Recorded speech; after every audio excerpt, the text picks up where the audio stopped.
Hello, I'm Georgie from BBC Learning English. Don't doze off. You've got to stay up to learn some phrasal verbs related to sleep.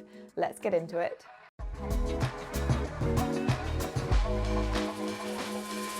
Let's start with the process of falling asleep. To sleep comfortably, most people lie down, which means to get into a flat, usually horizontal position. They are lying down on the grass. She is lying down on the bed.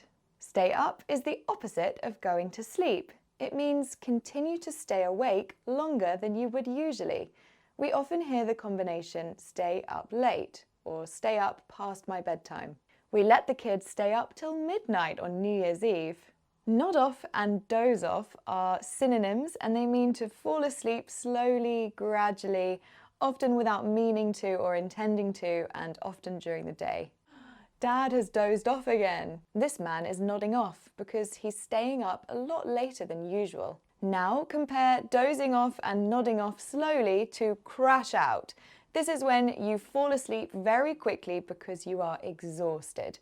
Imagine crashing out on the bed because you're so tired. You often sleep deeply when you've crashed out. After an exhausting day at work, she completely crashed out when she got home. She slept for 12 hours. If you sleep through something, it means a loud noise or some kind of disturbance didn't wake you up.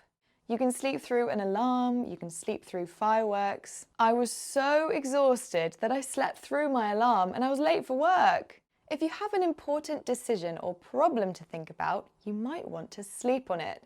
That means you think about it overnight before deciding. I'd love to come to your party, but it's my dog's birthday on the same day. Let me sleep on it and I'll let you know tomorrow. You didn't doze off, did you? If phrasal verbs are tricky, don't freak out. Just sleep on it and come back to it tomorrow. See you next time.